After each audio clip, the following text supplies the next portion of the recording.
Parents carry the weight of what they regret. Children, they remember what disappointed them. Parents lie awake at night over a single moment of yelling. They gray early from the worry when their child won't smile at dinner. But the child will remember the one time their mother didn't hold them when they cried. The time she said, "Stop being dramatic, it's nothing." The one who said those words wasn't some best-selling author on parenting. She wasn't a therapist or a motivational speaker. She was Jasmine Crockett, a sitting U.S. Congresswoman, and a black woman who grew up in a part of town the city prefers not to remember. And that day, she didn't come to clap. She came to speak for a black mother who gave everything she had, yet was still told it wasn't enough. To speak for a black child who topped her class and won the vote, but was quietly pushed aside because her mother couldn't afford a library chair and her skin didn't match the preferred palette of the school board. In that brightly lit auditorium, beneath the polished smiles and perfectly timed applause, there sat a girl who wouldn't lift her head, and a mother beside her, gripping her own hands like they were all she had left to hold her dignity together. No one expected that a simple class president badge would be the thing that made a child question fairness, or forced an entire school system to confront a prejudice it never realized it had been grooming for years. Fifth grade elections had always been a formality at Roosevelt Elementary. The smart ones got the grades, the popular ones got the votes. And Brooklyn Daniels? She had both. Brooklyn was the kind of girl who never missed a homework assignment, always helped clean up after class, and still managed to make the shyest students smile. Black girl, bright eyes, braided hair. Her name was on almost every ballot. So when the class election results were finally tallied and Brooklyn received 37 out of 40 votes, everyone expected her name to be called. But Mrs. Turner didn't announce the winner. Instead, she looked over the room with a smile that didn't quite reach her eyes. "Before we finalize the results," she said, "we'll be considering a few other important criteria." The classroom stirred in confusion. Brooklyn blinked. Important criteria? Wasn't the vote the only thing that mattered? The next morning, the announcement was made. "Our new class president is Ethan Chambers." Applause burst out, mostly from the front rows where Ethan's friends sat. Brooklyn sat frozen, the corners of her mouth twitching in confusion. She slowly raised her hand. "Excuse me, ma'am. I thought I got the most votes," she said, her voice trembling with both fear and hope. Mrs. Turner looked at her, long, hard, then stepped forward, arms crossed. "You're bold, Brooklyn. I'll give you that." Then with a thin smile, she leaned in slightly and said, "Tell me, did you eat that fancy cream bread Ethan's father brought for the class last week?" Brooklyn hesitated. "Yes, ma'am." "And what about the new desks? The ones Mrs. Chambers donated? Are you using one of them right now?" Brooklyn's lips parted, but no words came. Still, she tried again, her voice even softer now. "But I got 37 votes." Mrs. Turner's smile vanished. Her tone grew cold. "Everyone ate, Brooklyn? And as for those 37 votes, you think they matter?" The class had gone silent. Leadership isn't about numbers on paper. It's about presence, influence, resources. She paused, then added, "In the real world, Brooklyn, 37 votes won't get you anywhere. Not when there's a boy like Ethan who's got more than votes. He's got backing, support, contribution. Between you and him, there's more than 9 votes worth of difference. Understand?" Brooklyn's eyes welled with tears. Her fingers curled into her palms. Her lips trembled as she tried to hold her chin high. But it didn't last. She lowered her head. The tears fell freely. No one said a word. And for the first time, Brooklyn began to understand that even when you win fair and square, there are some places in this world where being black and brilliant still isn't enough. That night, she sat at the kitchen table in silence. The overhead light buzzed softly, casting a dull glow on the plate in front of her. Rice, greens, and a piece of fried chicken. But her fork didn't move. Her mother, LaShonda, slid into the chair across from her, wiping her hands on a faded kitchen towel. "You need to eat, baby." Brooklyn's fist clenched. She pushed her plate away. "I'm not hungry." LaShonda's eyebrows rose. "You love greens. What's going on?" Brooklyn's voice cracked. "You know what's going on." She stood abruptly, chair scraping against the tile floor. I worked harder than anyone in that class. I earned every single vote, but none of it mattered. Because I'm black. Because we're poor. That's all they see when they look at me. LaShonda's face tightened. I told you. No, Mama. Listen to me for once. Brooklyn's eyes blazed. Why did you even bring me into this world if I was just going to be invisible in it? Why'd you let me be born into a life where nothing I do will ever be enough unless I'm rich or light-skinned? LaShonda froze. Her jaw clenched. For a moment, she looked like she might lash back, but instead, she took a breath. Then, coldly, almost flatly, she said, Class president don't mean a damn thing, Brooklyn. You think that badge is going to put food on our table? You think it's going to change how they see us?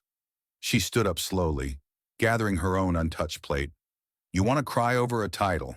Fine, but don't bring your tears to me when the world's been unfair since long before you were born. Brooklyn's mouth fell open, stunned by her mother's harshness. She stared at her, angry, hurt, but silent. LaShonda didn't look back. She walked toward the sink, shoulders stiff. She turned the faucet on, letting the water run louder than the silence in the room. And as Brooklyn stood frozen in the quiet that followed, she didn't see the moment her mother's shoulders began to shake. Didn't hear the sob that slipped through clenched teeth. Didn't see the tear that dropped into her calloused hand. A hand that had scrubbed floors, folded uniforms, packed lunches, and raised a daughter to believe that effort was enough. It wasn't the dinner that tasted salty that night. It was everything else. The next morning, LaShonda Daniels rose before the sun. The apartment was still. The air was heavy. She didn't wake Brooklyn. She didn't say a word. Moving slowly, almost ceremoniously, she walked to the corner of their small bedroom. From beneath the bed, she slid out an old cedar trunk. Dust rose as she opened it. Inside was a faded lavender scarf, soft, thin, almost translucent. She had worn it at her high school graduation, and once more, years later, on the day she buried her mother. She hadn't touched it since.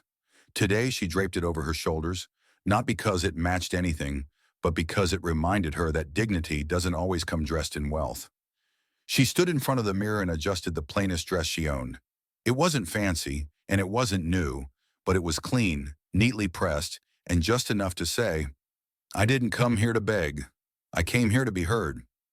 On the kitchen counter, wrapped in the cleanest dish towel she could find, was a carton of warm boiled eggs.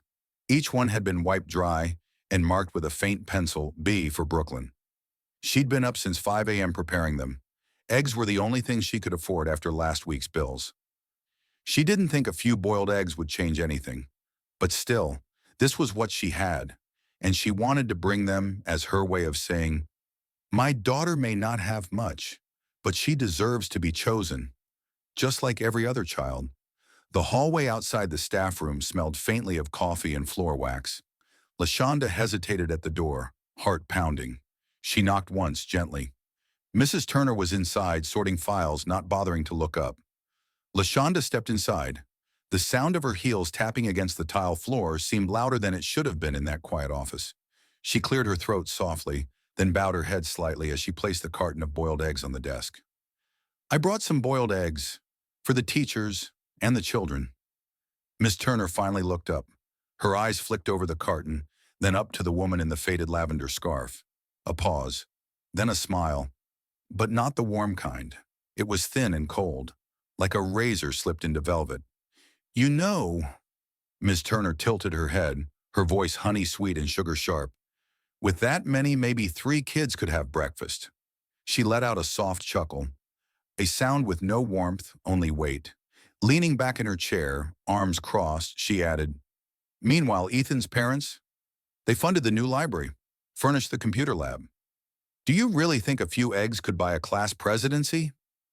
LaShonda didn't flinch, didn't frown, didn't fold. Her hands stayed calm at her sides. She didn't smile. She didn't argue. She just stood tall, taller than she'd ever felt before. No, she said quietly. I don't think food can buy anything. She bowed her head once more, turned, and walked out, leaving the carton of eggs on a table that had never been set for someone like her. But just as her hand touched the doorknob, she stopped. Something inside her refused to leave quietly. LaShonda turned back. She stood still for a moment, facing the teacher who had not moved, who had already gone back to sorting papers, like the conversation and the woman never existed. LaShonda took a breath. Her voice, when it came, was low, unpolished, but steady.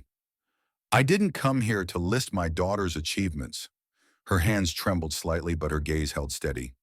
Because to me, grades are only a small part of who a child is. I just believe if a class president is meant to represent the class, then the voice of that class, their choice, deserves to be heard. She looked down for a beat, then back up. I know we don't have much.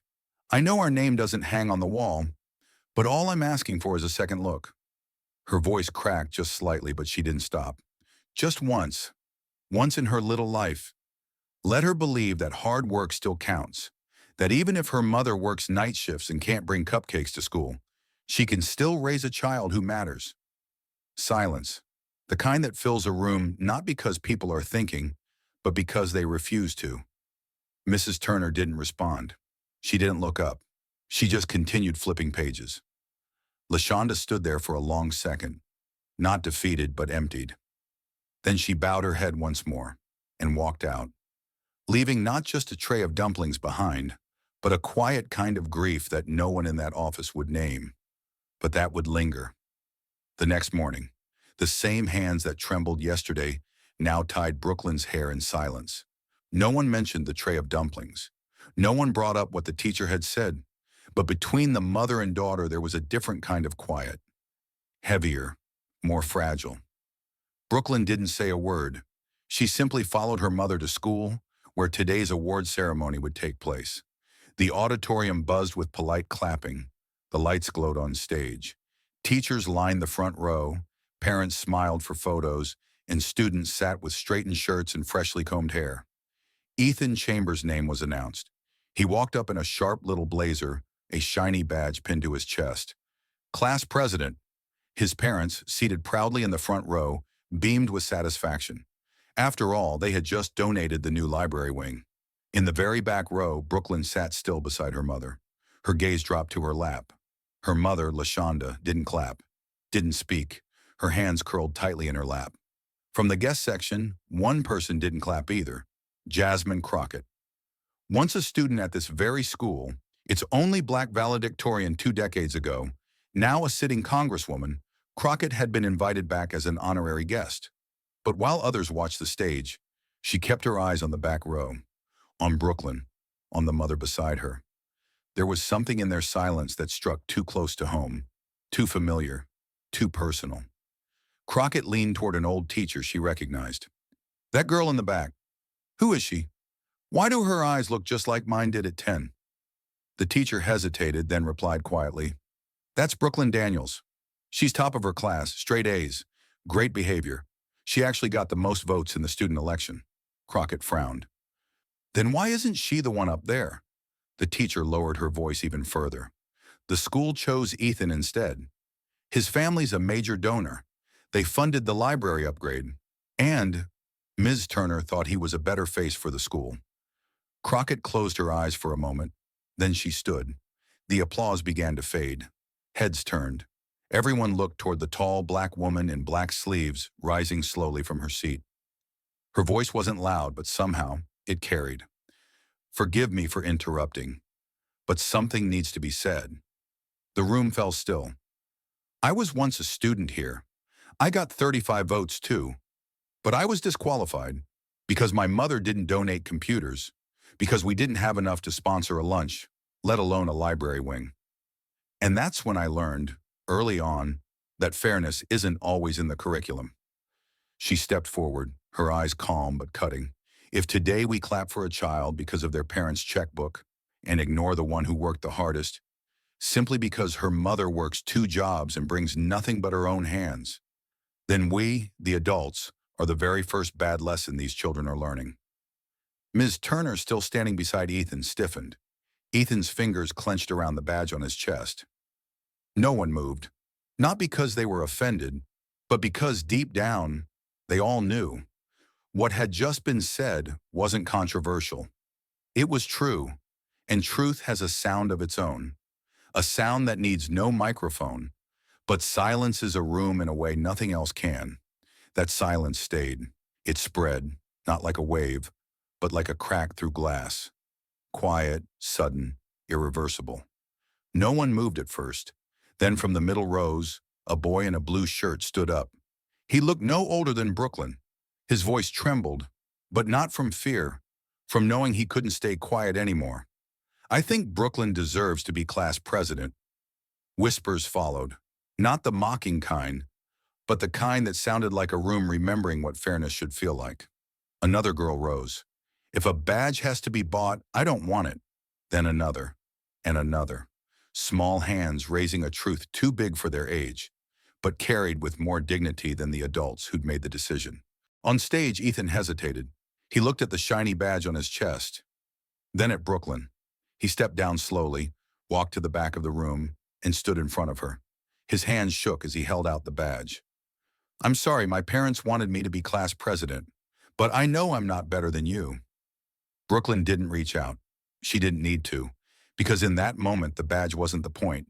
It was the gesture, the apology, the room finally seeing her. From the side aisle, Miss Turner, the teacher who had made the call, stood frozen.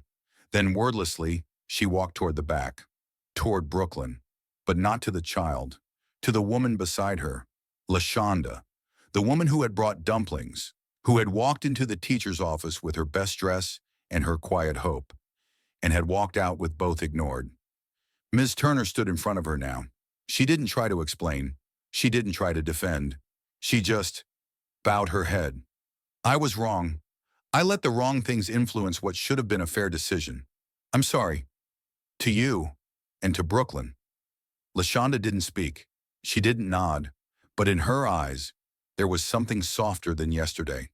The room remained still, but it was no longer the silence of shame. It was the kind of silence that comes after a shift. When a space has been cleared, when something true has finally been named, and no one wants to ruin it with words too small for the moment. The ceremony had ended in that strange kind of quiet. No one rushed out. No high heels clicking down the aisles. No cheerful voices calling to kids through the crowd. Just the wind moving softly across the school courtyard, as if gathering something fragile that had just been uncovered. Brooklyn didn't leave with the others.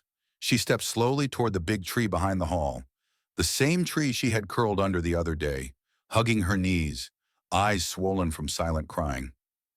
Today she sat down in the same spot, but this time, in her hands, she held something different. The class president badge Ethan had returned. It didn't shine the way it did under stage lights, but it felt heavier now, like it carried with it an old dream finally returned, and a quiet question no one else could answer. Where does real worth come from? Jasmine Crockett approached. No heels, no words. She simply sat beside Brooklyn, still for a moment before she spoke, her voice low, steady, and calm, like the rhythm of a wound being gently reopened, just to be sewn shut the right way. You see, sweetheart, fairness doesn't always come when you need it most. Sometimes it only shows up when you're brave enough not to give up on it. Brooklyn looked up. Her eyes were still wet, but this time, the look wasn't anger or hurt. It was wonder. How could someone who didn't know her speak straight to the part of her she never knew how to name? Crockett didn't look at her. She stared out across the empty courtyard, but her words kept flowing, soft but sharp. Parents carry the weight of everything they feel guilty about. Kids, they carry what disappointed them. A mother might stay up all night after snapping at you, worry herself sick because you didn't smile at dinner, but you'll remember the moment she didn't hug you when you were sad. You'll remember when she said, "Stop it, it's not a big deal." Brooklyn gripped the badge tighter, said nothing, but something inside her shifted, like a thread she didn't know was tangled had just begun to loosen. Crockett's voice softened again, this time like she was talking to her 10-year-old self. You're not wrong to feel hurt, but you have to understand. Love doesn't always speak the right language. Sometimes parents love you by standing behind you, holding everything together so you never have to see the cracks. You have to learn to notice the things they never knew how to say. Brooklyn bit her lip. She didn't know what to say, but her throat tightened. Not from pain, but from hearing for the first time someone put words to the ache she'd been carrying alone. Just then, there were footsteps. Soft, careful, almost hesitant. LaShonda stepped into the light. She had been standing nearby the entire time, close enough to hear everything, but far enough not to interrupt what wasn't hers to step into. Her eyes were glassy, and her shoulders gently trembling as she took one slow step forward, then another. "Baby," she said, barely above a whisper. And then, "I'm sorry." Her voice cracked, not from weakness, but from the weight of all the words she hadn't said, and all the times she told herself that silence was strength. "I told you that being class president didn't matter. But I was wrong. It does matter. When it's chosen with integrity, when it's earned by doing the right thing. And I need you to know I am proud of you, not just because you got the badge, but because you didn't stop standing up even when I wasn't standing beside you." Brooklyn couldn't hold it in anymore. Her composure crumbled as she threw her arms around her mother, not out of need, but out of the kind of love that finally knows where it belongs. "No, Mama. I was the one who didn't understand. I said things that hurt you, things I didn't even mean. I was angry, but I didn't see how hard you were fighting for me in ways I never noticed. You never stopped trying to make sure I wouldn't fall behind, even when you had to fall back yourself. I'm so sorry." They stood there, mother and daughter, not just hugging, but healing, not just together, but understood. Behind them, Crockett rose from the bench without a word. She didn't say goodbye. She didn't need to, because the work was done. Not with speeches, but with a silence that finally spoke the right things.